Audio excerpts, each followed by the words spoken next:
नमस्ते मेरे प्यारे बच्चों। आप सब कैसे हो? आज हम अपना इकाई कौन सा इकाई हम लोग शुरू कर चुके हैं। हम लोग अपना इकाई 4 पास पड़ोस में होने वाले परिवर्तन के बारे में चर्चा कर रहे हैं। तो आज हम भौतिक परिवर्तन तथा रासायनिक परिवर्तन के बारे में चर्चा करते हैं। भौतिक परिवर्तन यानी फिजिकल चेंजेस, रासायनिक परिवर्तन केमिकल चेंजेस। तो इसके बारे में बात करने के लिए सबसे पहले हम लोग क्या करते हैं, एक छोटा सा क्रियाकलाप देखते हैं। एक छोटा सा क्रियाकलाप देखते हैं जिससे कि आपको ये बातें अच्छे से क्लियर हो जाएगी। तो हम लोग आपकी किताब में 4.2 एक क्रियाकलाप दे रखा है। 4.2 भौतिक परिवर्तन। इसको जरा देखिए। इसमें जो है 2 चम्मच नमक ले रखा है। 2 चम्मच नमक ले, एक बीकर में थोड़ा सा पानी लेकर उसमें 1 चम्मच नमक के क्रिस्टल को घोले। यानी इस क्रिस्टल्स को किसमें घोल दिया है? इस बीकर में हमने घोल दिया है, इस बर्तन में हमने घोल दिया है। अब इस घोल को हम क्या करेंगे? गरम करेंगे। इस घोल को क्या करेंगे? गरम करेंगे। इस घोल को हम तब तक गरम करेंगे जब तक कि सारा पानी वाष्पित ना हो जाए। यानी ये सारा पानी जो है जब तक वाष्प बन के ना उड़ जाए। अब जो है जब सारा पानी जब वाष्पित हो जाएगा तो बीकर की तली में जब आप देखोगे तो आपको क्या दिखाई देगा? पुनः एक सफेद पदार्थ दिखाई देता है। क्या दिखाई देगा? एक सफेद पदार्थ दिखाई देगा। और यह पदार्थ क्या है? नमक है। यह पदार्थ क्या है? नमक है। इस प्रयोग में जल विलायक है जिसमें नमक का मूल स्वरूप लुप्त हो जाता है। यानी ये क्या है? जल इसको क्या करता है? अपने अंदर घोल लेता है ना। जिससे कि ये पहले क्या हो गया? पूरी तरह से लुप्त हो गया, गायब हो गया। और जब जल के वाष्पन द्वारा जल के जब जब जल को जब हमने वाष्पित कर दिया तो जल के वाष्पन द्वारा जल को हटाने के बाद जल को वाष्पित करने के बाद क्या हुआ? नमक चूर्ण का रूप प्राप्त होता है। नमक का चूर्ण रूप प्राप्त होता है। इस क्रिया में ये जो हमने क्रिया किया में नमक क्रिस्टलीय रूप से चूर्ण रूप में परिवर्तित हो गया। पहले क्या था? क्रिस्टल थे यानी नमक के थोड़े बड़े बड़े ऐसे टुकड़े थे, है ना, क्रिस्टल्स के रूप में थे। अब क्या हो गया? जब इसको घोल दिया और जब इसको गर्म कर दिया तब क्या हुआ? पूर्ण चूर्ण रूप में यानी पाउडर रूप में आपको मिला। पाउडर रूप में आपको मिला। तो एक प्रयोग हमने ये देखा कि हमको क्या है? नमक वापस मिल गया। अब ये दूसरा देखिए, दूसरा प्रयोग देखिए। 4.3 मोम का पिघलना। मोम का पिघलना। एक चीनी मिट्टी की प्याली में मोम का एक ठोस टुकड़ा लेकर, एक ठोस टुकड़ा इसमें डाल रखा है मोम का। उसमें जो है क्या कीजिएगा? इसको पिघला, एक बर्तन में इसको क्या कर रहे हैं? नीचे स्पिरिट लैम्प की सहायता से हम लोग इसको पिघला देंगे। इसको पिघला देंगे और ठोस मोम जो है किसमें बदल जाएगा? द्रव में बदल जाएगा। ठोस मोम द्रव में बदल जाएगा। अब प्याली को क्या करोगे? आप ज्वाला से हटा दीजिए और कुछ देर के लिए रखो। तो आप क्या देखोगे कि मोम पुनः ठोस रूप में, ठोस अवस्था में बदलने लगेगी। तो इसमें क्या हुआ? मोम जो आपने पिघला दिया ये पुनः ठोस अवस्था में पिघलने लगी, है ना। ठोस अवस्था में मोम पिघलने लगी। तो इससे ये पता चलता है, इन दोनों उदाहरणों में परिवर्तन के कारण हटाने पर पुनः, यानी क्या हुआ? एक बार ये क्रिस्टल्स किसमें मिल गया? पाउडर रूप में मिला। और ये मोम भी क्या हुआ? जब हमने पिघला दिया इसका रूप अलग मिला। तो इसमें क्या है? मूल पदार्थ प्राप्त, जो हमने पिघलाया मोम वही हमको वापस प्राप्त हुआ। जो नमक हमने डाला वही हमको वापस प्राप्त हुआ। कोई नया पदार्थ नहीं बनता है। लेकिन क्या बदल गया है? लेकिन इन दोनों परीक्षण में कोई नया पदार्थ नहीं बना है। क्या हुआ, इसका जो रूप है ना, जो मूल रूप है वो बदल गया है। तो कैसा परिवर्तन को हम लोग क्या कहेंगे, भौतिक परिवर्तन कहेंगे। देखिए, तो जो है ऐसा परिवर्तन जिसमें पदार्थ का रूप बदल जाता है, जिसमें क्या बदल जाता है, पदार्थ का रूप बदल जाता है।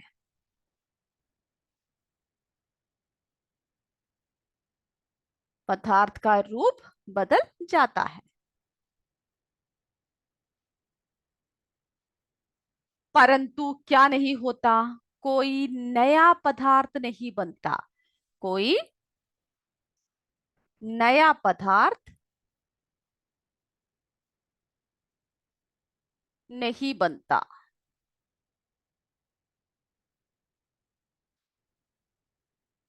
रूप बदल जाता है, परंतु क्या नहीं होता, कोई भी नया पदार्थ नहीं बनता।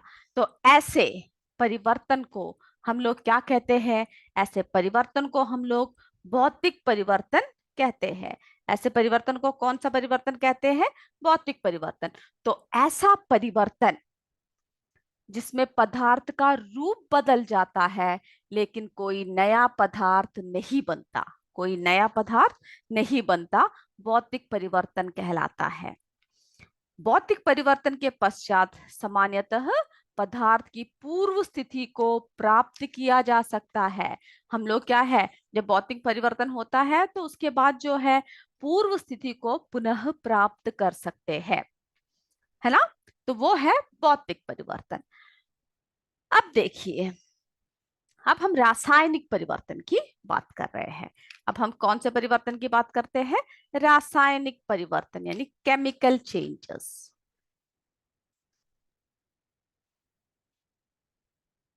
रासायनिक परिवर्तन, अब देखिए ये क्या होता है।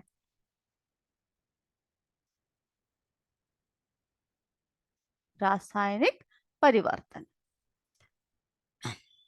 रासायनिक परिवर्तन में ऐसा परिवर्तन जिनमें एक या एक से अधिक नया पदार्थ बनता है। क्या बनता है, एक या एक से अधिक, एक या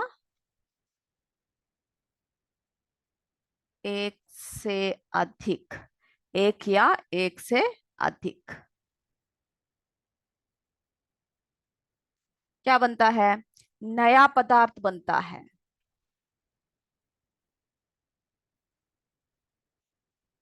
बनता है, नया पदार्थ बनता है।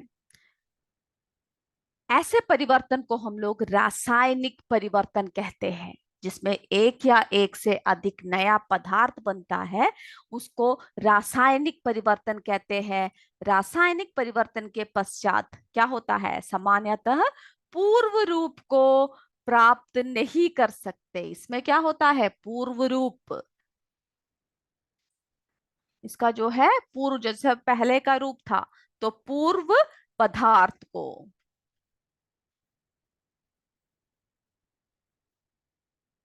पूर्व पदार्थों को क्या नहीं कर सकते, नहीं प्राप्त कर सकते हैं, नहीं प्राप्त कर सकते हैं। तो इसको हम लोग क्या है, वापस नहीं प्राप्त कर सकते, पूर्व पदार्थ को वापस नहीं प्राप्त किया जा सकता।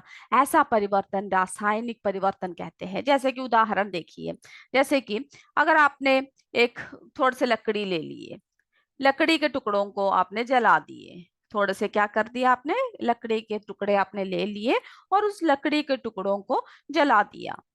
जब जला दिया तब क्या हुआ, लकड़ी के टुकड़ों को जलाने के बाद उसकी राख बनती है, राख बन गया वो, और एक नया पदार्थ बन गया, है ना। तो इसके गुण लकड़ी के टुकड़ों से भिन्न है। वो राख में क्या आपको वही गुण मिलेंगे जो लकड़ी में था, नहीं। तो ऐसा परिवर्तन क्या है, रासायनिक परिवर्तन है। और जो मोमबत्ती हमने पिघलाना क्या बोला, वो भौतिक परिवर्तन है। लेकिन अगर वो जल गया, उसके जो दिया जो लौ जलती है वो भी एक तरह का रासायनिक परिवर्तन है, उसमें से जो धुआं निकलता है। जैसे कि आप अगर अगरबत्ती जलाओगे तो क्या हुआ, वो जलकर फिर किस में बदल गया, राख में बदल गया। तो वो क्या है, एक या एक से अधिक नया पदार्थ का निर्माण हुआ और पूर्व रूप को पुनः प्राप्त नहीं कर पाए।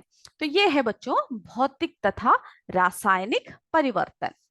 तो आप इसके और भी बहुत सारे उदाहरण लिख के आइएगा कि कौन कौन से भौतिक परिवर्तन है और कौन कौन से रासायनिक परिवर्तन है।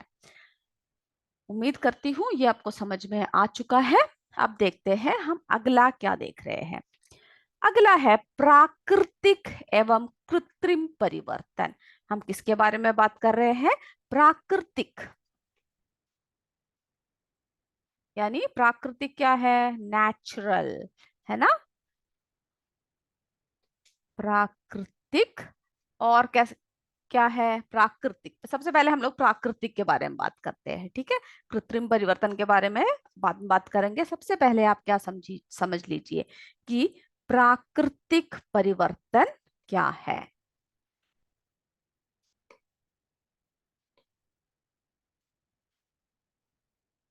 परिवर्तन, प्राकृतिक परिवर्तन, जिसको हम लोग क्या कहते हैं, नेचुरल चेंजेस। क्या कहते हैं, नेचुरल चेंजेस। जैसे कि मौसम, जलवायु आदि, जैसे कि बदलना, मौसम का बदलना, जलवायु का बदलना, और दिन रात, है ना। जैसे कि आपने देखा क्या है, मौसम का बदलना, देखिए दिन रात, डे एंड नाइट। और वैसे ही क्या देखा आपने कि मौसम जब बदल जाता है, और क्या होता है, जब दिन रात होता है, मौसम बदल जाता है, आंधी तूफान, है ना, आंधी यानी वर्षा का आना, यानी क्या आना, वर्षा का आना। और जैसे कि आंधी का आना, तूफान का आना, मौसम का बदलना, है ना, बादल का आना, वर्षा आना, ज्वालामुखी का फूटना, भूकंप का आना। आदि क्या है, आदि कैसा परिवर्तन है, देखिए मौसम बदल रहे हैं, है ना। हम लोग देखते हैं कि हमारे मौसम में कभी सर्दी होती है, कभी गर्मी होती है, कभी वसंत ऋतु आती है, कभी अच्छा मौसम होता है, कभी बरसात का मौसम आता है। ये सब क्या है, प्राकृतिक परिवर्तन, यानी प्रकृति के द्वारा दिए हुए परिवर्तन है, प्रकृति का किया हुआ परिवर्तन है। जैसे कि क्या हुआ कि दिन रात हुआ, जैसे कि दिन के बाद क्या होगा, रात आएगा, रात के बाद दिन आएगा, वर्षा होती है, आंधी तूफान आते हैं, मौसम बदलते हैं, बादल का आना, है ना, ज्वालामुखी का फूटना, भूकंप का आना, ज्वार भाटा आना, आंधी तूफान, सूखा पड़ना, है ना, आंधी तूफान, सूखा पड़ना। ये सब क्या है, किसके किसके उदाहरण है, जैसे सूखा पड़ गया। ये सब जो है प्राकृतिक परिवर्तन है। ये सब क्या है, प्राकृतिक, यानी प्रकृति के द्वारा दिए गए परिवर्तन है, प्रकृति के दिए गए परिवर्तन है, प्रकृति के द्वारा दिए गए परिवर्तन है। तो प्रकृति में जो परिवर्तन हुए, यानी इस प्रकार की प्रकृति में कुछ परिवर्तन, प्रकृति में जो परिवर्तन स्वयं होते हैं, कैसे होते हैं, ये अपने आप होते हैं, स्वयं होते होते हैं, यानी स्वयं होते हैं, है ना। इन सबको हम लोग क्या कहेंगे, प्राकृतिक प्रकृति में होता है, उसे हम क्या कहेंगे, प्राकृतिक परिवर्तन कहेंगे। अब हम देखते हैं कि अब हम अगला कौन से किस परिवर्तन के बारे में बात कर रहे हैं, ये देख रहे हो ना, ये सब क्या है, प्रकृति का देन है ना। जो प्रकृति में जो परिवर्तन हुए उसे हम लोग कहेंगे प्राकृतिक परिवर्तन। अब हम अगला देखते हैं, कृत्रिम परिवर्तन क्या है। अगला कौन सा हम देख रहे हैं, कृत्रिम परिवर्तन।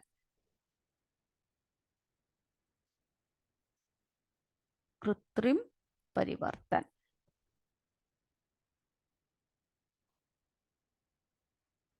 कृत्रिम परिवर्तन, कृत्रिम परिवर्तन यानी क्या है, मनुष्य द्वारा किए गए परिवर्तन, है ना, आर्टिफिशियल, आर्टिफिशियल चेंजेस बोलते हैं जिसे।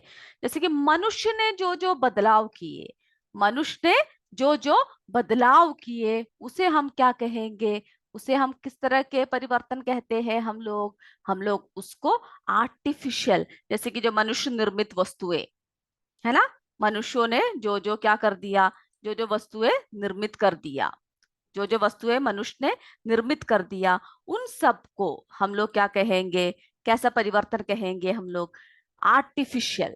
कैसा परिवर्तन है बच्चों, आर्टिफिशियल चेंजेस। कैसे चेंजेस है जिसको हम लोग क्या बोलेंगे, जिसको मनुष्य द्वारा, जैसे कि समझ लीजिए कि मनुष्य जैसे कि मेज का बनाना, कुर्सी का बनाना, है ना, मेज कुर्सी का बनना, ये सब क्या है, कैसा परिवर्तन है, मनुष्यों द्वारा किए गए परिवर्तन है, मनुष्यों द्वारा किए गए परिवर्तन है। जैसे कि मैन मेड थिंग्स, ये देख रहे हो ना कि घर बन गया, फैन बना दिया, चेयर बना दिया, ये सब प्रकृति की देन नहीं है। किसकी देन है ये सब, ये सब प्रकृति की देन नहीं है, ये सब किसकी देन है, मनुष्यों की देन है ना।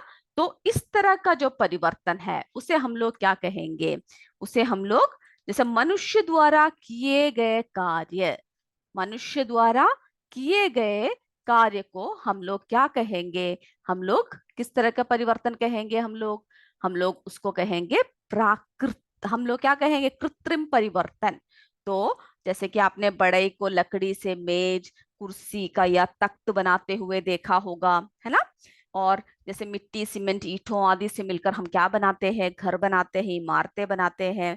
ये सब किसके द्वारा किए गए हैं, मनुष्य द्वारा। तो मानवकृत, यानी मानव के किए गए परिवर्तन, कैसे परिवर्तन है, मानवकृत, जो है मानवकृत या कृत्रिम परिवर्तन है। इसको हम लोग क्या कहें, मानवकृत, यानी मानव द्वारा किए गए परिवर्तन या कृत्रिम परिवर्तन है। जैसे कि दूध है, दूध से हम लोग जब है क्या बनाते हैं, क्रीम बन, जैसे दूध जो है आपको नेचुरल, यानी आपको जो है जैसे गाय से मिल गई है ना, प्राकृतिक रूप में आपको मिल गया।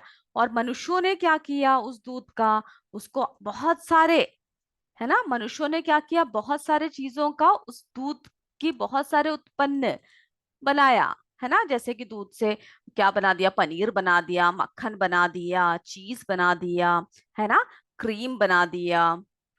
तो बहुत सारे जो, जैसे कि हम लोग जो जो दूध से अलग अलग उत्पादों जैसे कि चीज, बटर, पनीर, है ना, सब आप बड़े मजे से खाते हो। तो वो सब क्या है, मनुष्यों द्वारा दिया गया, किया गया परिवर्तन, उसको हम लोग बोलते हैं मानवकृत परिवर्तन या कृत्रिम परिवर्तन। अब हम लोग देखते हैं अगला कौन सा है। तो आप समझ गए ना प्राकृतिक और कृत्रिम परिवर्तन क्या है।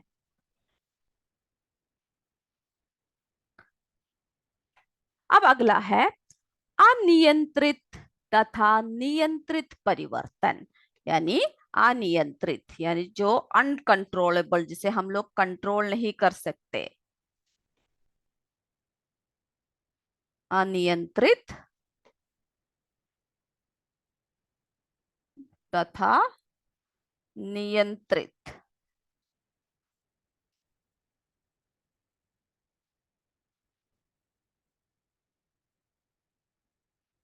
तथा नियंत्रित परिवर्तन, अनियंत्रित तथा नियंत्रित परिवर्तन, परिवर्तन। जैसे कि अब देखिए अनियंत्रित परिवर्तन क्या है, ऐसे परिवर्तन जिन पर अपना कोई नियंत्रण नहीं रहता, है ना, जिस पर हमारा कोई नियंत्रण नहीं रहता, वो अनियंत्रित परिवर्तन कहलाती है। जैसे कि जैसे कि क्या हुआ, जैसे कि आपने देखा कि दिन रात हुआ, आपने अगर सोचा कि दिन दिन ही बना रहे, रात ना हो, तब क्या ऐसा संभव है, नहीं, ऐसा संभव नहीं है। जैसे कि है चंद्रमा के कलाएं, है ना, चंद्रमा के बहुत सारे अलग अलग कला रूप है ना, वो सब क्या है, चंद्रमाओं की कलाओं में परिवर्तन। और जैसे कि बादलों का आना, जैसे बादलों का आना, है ना, जैसे क्या हुआ, बादलों का आना और चंद्रमा के रूप में परिवर्तन। और जैसे कि आपने देखा आंधी तूफान, क्या हुआ ना, बारिश होना, जैसे कि मौसम का आना, है ना, जैसे कि सूखा पड़ जाना, ये सब क्या है, हमारे बस में नहीं है।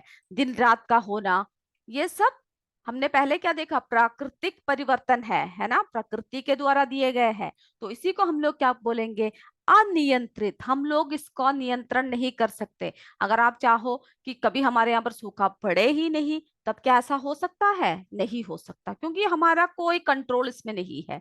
जैसे कि दिन हो, रात कभी आए ही ना, या रात हो तो कभी दिन हो ही ना, ऐसा कभी नहीं हो सकता। या तो आप सोचो कि मौसम में कोई बदलाव ना आए, हमेशा गर्मी रहे या हमेशा सर्दी रहे, तो वो भी हमारे बस में नहीं है। जैसे बारिश ना आए या चंद्रमाओं के रूप में बदलाव ना हो, तो ये सब क्या है, इस तरह के परिवर्तन। इस तरह के परिवर्तन को हम लोग क्या कहेंगे, हम लोग इस तरह के परिवर्तन को अनियंत्रित परिवर्तन, जिसपे हमारा कोई नियंत्रण नहीं होता, है ना, जिस पर हमारा कोई नियंत्रण नहीं होता, उसको हम लोग अनियंत्रित परिवर्तन कहते हैं। और नियंत्रित परिवर्तन, अब हम किसके बारे में बात कर रहे हैं, नियंत्रित परिवर्तन। नियंत्रित परिवर्तन जिन पे हमारा नियंत्रण होता है, जिन पर हमारा नियंत्रण होता है। जैसे कि बिजली की पंखे की गति, आपको अगर स्पीड चाहिए तो क्या होगा, आप उसे स्पीड बढ़ा दोगे। अगर आपको नहीं चाहिए तो आप उसको ऑफ कर दोगे। अगर आपको उसकी स्पीड को कम करना है तो आप कम कर दोगे। और अगर आपको लालटेन की रोशनी को बढ़ाना है तो आप बढ़ा सकते हो, कम करना है तो कम कर सकते हो। बिजली ट्यूबलाइट को अगर आपको ऑन करना है तो ऑन कर सकते हो, ऑफ करना है तो ऑफ कर सकते हो। तो वो सब क्या है, हमारा अपना, है ना, नियंत्रण में होने वाली चीजें हैं, यानी हमारे हमारी मर्जी है हम उसको नियंत्रित करें या ना करें। तो वो सब कैसे परिवर्तन कहलाएंगे, नियंत्रित परिवर्तन। अगर आप साइकिल या स्कूटर से कहीं जा रहे हो, तो रास्ते में आपका मित्र मिल गए, तो आप अपनी साइकिल या स्कूटर को रोक कर उनसे मिलते हैं। आप अपनी इच्छा से इसकी गति को तेज या धीमी भी कर सकते हैं, यानी आप साइकिल में जोर से जा रहे हो, ये नहीं कि आप उसे रोक ही ना पाए। आपकी मर्जी है, साइकिल या कार में जब जाओ तो आप उसको रोक सकते हो, तो वो सब आपके नियंत्रण में है ना। वो सब कैसा है, आपके नियंत्रण में है।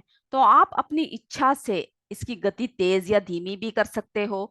यदि हमें लोहे के बर्तन को जंग से बचाना है तो हम क्या कर सकते हैं, लोहे की वस्तुओं को तेल या पेंट लगाकर मौसम के प्रभाव से बचा सकते हैं। तो वो सब आपके नियंत्रण में है। तो ये समझ लीजिए, अनियंत्रित परिवर्तन जो हमारे नियंत्रण में नहीं है, जो मनुष्य द्वारा रोका नहीं जा सकता, और नियंत्रित परिवर्तन जो हम लोग आसानी से रोक सकते हैं, आसानी से हम लोग उसको कंट्रोल कर सकते हैं। अब अगला देखिए, जटिल परिवर्तन क्या है। तो हम लोग एक एक परिवर्तनों के बारे में चर्चा कर रहे हैं। इन सब परिवर्तनों को आप आसानी से समझ सकते हो अगर आप एक एक करके इसको ध्यान से लिखोगे, ठीक है। अब हम देखते हैं जटिल परिवर्तन क्या है। हम लोग किसके बारे में देख रहे हैं, जटिल।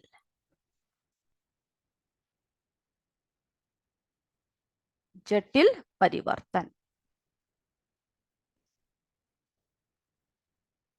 जटिल यानी कॉम्प्लेक्स, है ना, कॉम्प्लेक्स चेंजेस, यानी जो काफी मुश्किल होती है, जो काफी क्या है, जटिल है।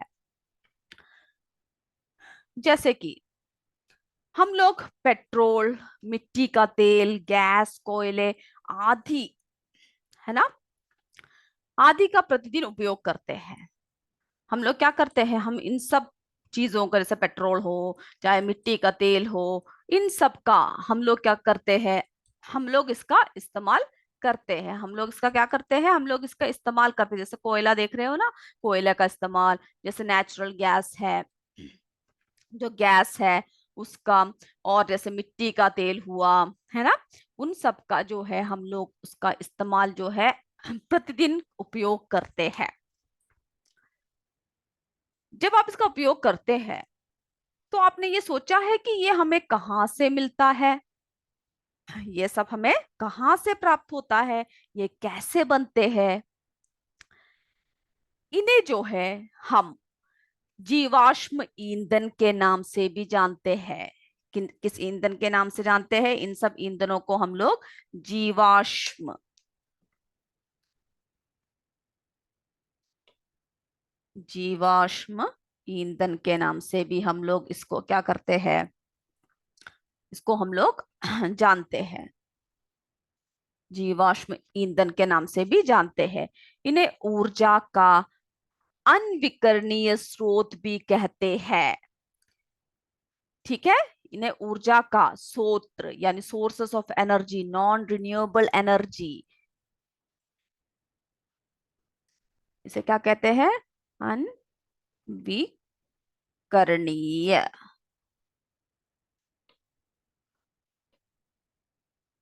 अनविकरणीय स्रोत भी कहते हैं। यानी नॉन रिन्यूएबल, यानी हम इसको दोबारा दोबारा, ये काफी करोड़ों साल बाद क्या होता है, बनता है। और इसको जब चाहे हम लोग, इसको हम लोग क्या नहीं कर सकते, इसका उत्पाद नहीं कर सकते। जैसे कोयला और खनिज खानों से प्राप्त किए जाते हैं, और लगभग 300 करोड़ पूर्व वर्ष पूर्व, यानी कितने करोड़ वर्ष पूर्व, जरा सोचिए, 300 करोड़ वर्ष पूर्व भौगोलिक उथल पुथल के कारण विशाल जंगल पृथ्वी की सतह के नीचे दबकर क्या हो गया, सब धंसकर दब गया। जब कोई भूकंप आता है, जब कोई कुछ भी होता है, तब क्या होता है, सारे मानव यानी सारे पेड़ पौधे सब कुछ क्या हो जाता है, सब कुछ पृथ्वी के नीचे दब जाता है ना, पृथ्वी के नीचे क्या होता है, दब जाता है। और नीचे धंसने के बाद ये सब जो होता है खनिज, ये सब वायु की अनुपस्थिति में उच्च ताप, यानी वहां पर नीचे के सतह में क्या होता है, जब दब गया तो वहां पर वायु नहीं है, तो उच्च ताप होता है नीचे, है ना, भूमि की सतह पर उच्च ताप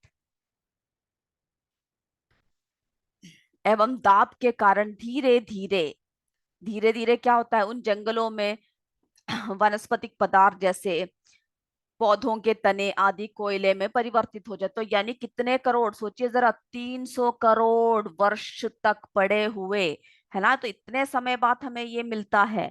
तो वनस्पतिक पदार्थ जैसे पौधों के तने आदि कोयले में परिवर्तित होते हैं। इस प्रकार जो है हमें समुद्र की जो गहराइयां होती है उसमें दबे मृत जीव जंतु उच्च ताप और दाब के कारण किसमें परिवर्तित होते हैं, यानी समुद्र तल में जो मृत जीव जंतु होते हैं वो सब किसमें परिवर्तित हो जाते हैं बच्चों, पेट्रोलियम में। तो जरा सोचिए आप, पेट्रोलियम,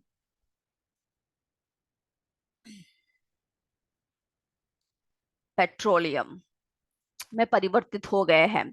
वास्तव में जो है बड़े लंबे समय और जटिल क्रियाओं के उपरांत हमें पेट्रोलियम जैसे पेट्रोल, डीजल, मिट्टी का तेल आदि प्राप्त होता है।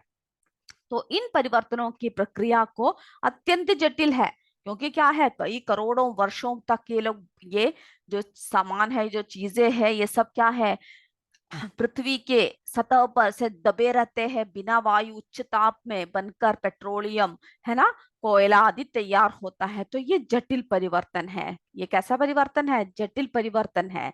तो शरीर में होने वाली विभिन्न क्रियाओं जैसे पाचन, श्वासन, जैसे हम श्वास लेते हैं, उत्सर्जन, प्रजनन आदि भी क्या है, जटिल परिवर्तन है। जैसे हमारे जो शरीर में जो होती है, जैसे कि हम लोग पाचन की क्रिया हुई, जो श्वास लेते हैं हम लोग, उत्सर्जन जो करते हैं, प्रजनन जो करते हैं, वो सब क्या है, वो भी एक जटिल परिवर्तन है। तो आपको समझ में आ गया ना, जटिल परिवर्तन क्या है। अब जो है हम लोग,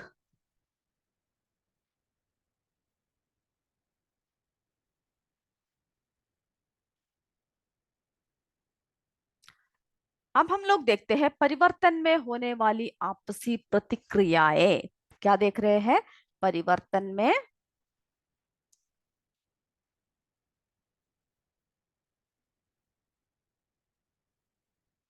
में होने वाली आपसी प्रतिक्रियाएं,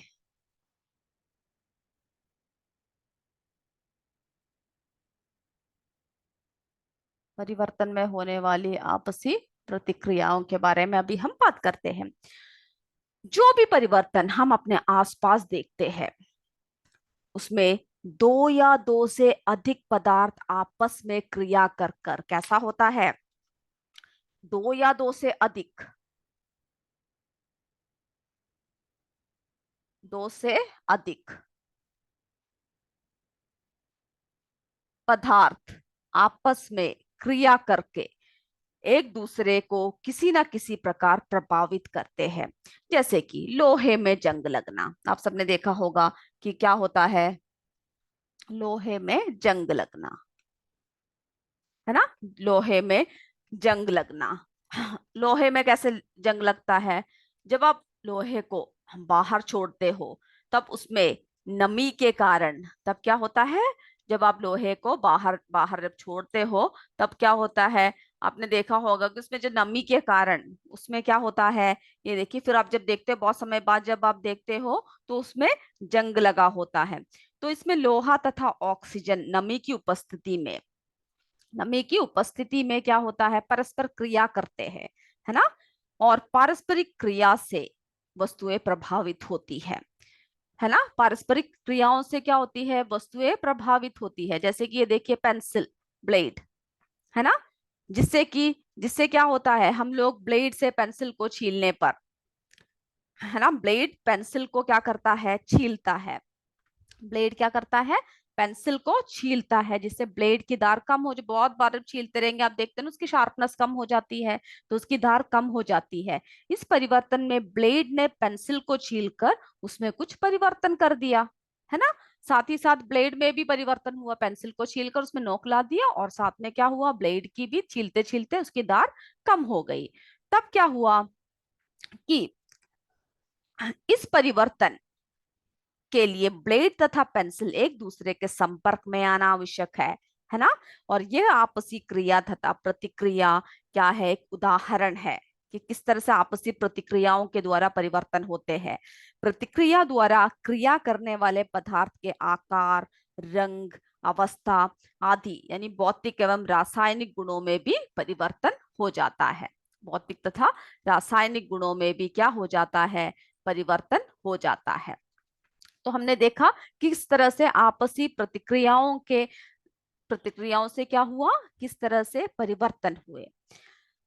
अब जो है परिवर्तन को होने के लिए किसकी जरूरत होती है, ऊर्जा की आवश्यकता होती है। परिवर्तन का होना यानी परिवर्तन होने के लिए हमें किसकी आवश्यकता होती है, ऊर्जा की आवश्यकता होती है। तो परिवर्तन के लिए किसकी आवश्यकता होती है, ऊर्जा की आवश्यकता होती है।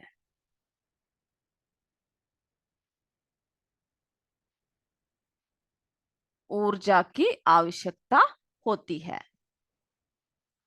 अब जैसे कि अनेक परिवर्तनों के लिए ऊर्जा की आवश्यकता होती है, जैसे थोड़ा सा अल्कोहल हथेली पर रखने पर यह शरीर की ऊष्मीय ऊर्जा अवशोषित करके वाष्पित हो जाती है। जैसे फोटो फिल्म पर प्रकाश पड़ने पर क्या हो जाता है, जैसे कि जो फोटो फिल्म होती है ना, उसमें जब हम लोग क्या करते हैं, प्रकाश डालते हैं, यानी अभी तो डिजिटल वगैरह सबका फोटो वो मिलता है, लेकिन पहले क्या था, ये देखिए ऐसा ब्लैक एंड व्हाइट है, इस तरह का एक फोटो फ्रेम मिलता था। इस पर अगर प्रकाश पड़े तब क्या होता है, उसकी ऊर्जा वाष्पित हो जाती है। फोटो फिल्म पर प्रकाश पड़ने पर फोटो नष्ट हो जाती है ना। और सौर प्रकाश की ऊष्मा से जल का वाष्पन हो सकता है। विद्युत, है ना, इस तरह की देखा होगा हमने कि किस तरह से देखिए विद्युत विद्युत प्लेटें लगा रखी है, पैनलें लगा रखी है। विद्युत ऊर्जा द्वारा ऊष्मा तथा प्रकाश उत्पन्न होता है। विभिन्न प्रकार की ऊर्जा द्वारा विभिन्न परिवर्तन होता है ना। अब हम लोग जब साइकिल चलाते हैं तो पैडल चलाने के लिए किसकी जरूरत होती है, पैडल चलाने पर हम लोग जो है अपना अपना जब ऊर्जा उसमें डालते हैं तो यांत्रिक ऊर्जा के उपयोग से साइकिल गतिमान हो जाता है। यानी आप जब उसमें प्रेशर डालते हो, जब आप चलाते हो तो क्या होता है, यांत्रिक ऊर्जा की वजह से वो गतिमान हो जाता है। इस प्रकार स्प्रिंग को दोनों हाथों से पकड़कर खींचो तो क्या हो जाता है, उसकी आकृति में परिवर्तन हो जाता है। ये सभी क्रियाएं में पेशीय ऊर्जा यांत्रिक ऊर्जा में बदले, यानी पेशीय ऊर्जा, पेशी यानी आपने क्या कर रखा है, मस्कुलर एनर्जी, आपने अपना ताकत उसमें लगा रखा है। तो पेशीय ऊर्जा जो है किसमें बदल जाता है, पेशीय ऊर्जा यांत्रिक ऊर्जा में परिवर्तित हो जाता है, यांत्रिक ऊर्जा में परिवर्तित हो जाता है। और एक हैंडलेस को सूर्य के प्रकाश के सामने रखे, अब क्या होगा, हैंडलेस के ऊपर नीचे करके सूर्य के किरणों को कागज पर केंद्रित करें तो क्या होता है, कागज गर्म होकर जलने लगता है, यानी उसका प्रभाव उस पर पड़ता है। ये परिवर्तन सौर ऊर्जा के कारण होता है। ये परिवर्तन किसके कारण होता है, सौर ऊर्जा के कारण। सौर ऊर्जा के कारण ये परिवर्तन होता है। और आपने देखा होगा कि सोलर कुकर में सौर ऊर्जा ऊष्मीय ऊर्जा के रूप में परिवर्तित होकर भोजन बनाती है। तो यानी सोलर कुकर में सब में क्या होता है, उसमें ऊष्मीय ऊर्जा, कौन सी ऊर्जा होती है, ऊष्मीय ऊर्जा होती है, जिससे कि गर्म होकर क्या होता है, हमारा खाना सब आसानी से बन जाता है। ऊष्मीय ऊर्जा का उपयोग होता है। और आपने देखा होगा कि जैसे कि बादलों के तेज गरजने जब बादल जब तेज गरजते हैं, जब पटाखों की जब तीव्र गति है ना, तीव्र ध्वनि से खिड़कियां और दरवाजे खटकते हैं, तब क्या होता है, कई बार शीशे चटकने का अनुभव होता है। जब पटाखे फूटता है तो आपको ऐसा लगता है जैसे दरवाजे चटक रहे हैं, खिड़कियां चटक रही है। ये परिवर्तन किसकी वजह से हुआ, ऐसा चटकना परिवर्तन ध्वनि ऊर्जा के कारण। किसकी वजह से हो रहा है, ध्वनि। इन सब का डिटेल आप अपने 7वीं कक्षा में पढ़ोगे, ठीक है, ऊर्जा। तो ये सब किसकी वजह से हुआ, ध्वनि ऊर्जा के कारण होता है। बगीचे में पक्षियों को उड़ाने के लिए टिन पीटते हैं, जैसे कि जोरों से पीटो या हथौड़ा मारकर क्या करते हैं हम लोग, स्कूल की घंटी बजाते हैं। तो इस तरह के अन्य किसी उपकरण की ध्वनि से जो उत्पन्न होता है उसे हम लोग क्या कहते हैं, ध्वनि ऊर्जा, है ना। जो अन्य किसी उपकरण से जो ऊर्जा उत्पन्न हुई उसे ध्वनि ऊर्जा बोलते हैं। इसी प्रकार धातु की वस्तुओं को आकार आकृति देने के लिए धातु को आघात किया जाता है। जैसे लोहे को पीट के आपने देखा होगा खुरपी, हंसिया, छेनी आदि बनाए जाते हैं। तो ये सब परिवर्तन उन्हें आघात पहुंचाने से होती है। और एक कागज पर कुछ ऑलपिन रखे, इस छड़ को, चुंबक को इसके पास लेकर आए तो क्या देखेंगे आप, पूरे पिने जो है चुंबक में चिपक जाती है। प्रत्येक में चुंबकीय गुण आ जाता है ना। सब क्या होता है, उसमें चिपक जाता है जाकर पिन सारे। लोहे की भारी वस्तु को उठाने के लिए क्रेन में क्या उपयोग करते हैं, चुंबक का प्रयोग किया जाता है। तो ये सब परिवर्तने जो है किस तरह से होता है, चुंबकीय ऊर्जा की वजह से। ये सब परिवर्तन है किसकी वजह से होता है, जो हमने देखा जो लोहे में जो परिवर्तन किया वो सब किसकी वजह से हुआ, चुंबकीय।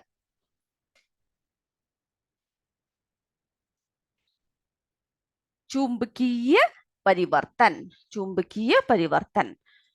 तो मेरे बच्चों, हमने इस पार्ट में जो जो बातें पढ़ी है, हमने क्या क्या अनेक तरह के परिवर्तन देखे, तीव्र गति के परिवर्तन, मंद गति के परिवर्तन देखे। और हमने फिर क्या देखा, परिवर्तनों के पश्चात कई बार अपने पुनः स्थिति प्राप्त करते हैं, कई बार नहीं प्राप्त करते हैं। कई परिवर्तन हमारे नियंत्रण में है, कई परिवर्तन हमारे नियंत्रण में नहीं है। फिर हमने जटिल परिवर्तन देखे, आपसी प्रतिक्रियाओं के द्वारा हुए परिवर्तन के बारे में बात किया। और ऊर्जा, है ना, अनेक परिवर्तनों के लिए किसकी किसकी जरूरत होती है, ऊर्जा की, जैसे ऊष्मीय ऊर्जा, प्रकाश ऊर्जा, विद्युत ऊर्जा, चुंबकीय ऊर्जा, ध्वनि ऊर्जा, यांत्रिक ऊर्जा, है ना, द्वारा अनेक परिवर्तन होते हैं। तो ये सब बातें हमने अपने इस पार्ट में पढ़ा। आप इस पार्ट को अच्छे से पढ़कर आइएगा, इसकी सारे बातों को अच्छे से लिख के आइएगा। तो इसी के साथ हम आज की कक्षा समाप्त करते हैं। जय विद्या शक्ति, जय हिंद, जय भारत। धन्यवाद मेरे बच्चों।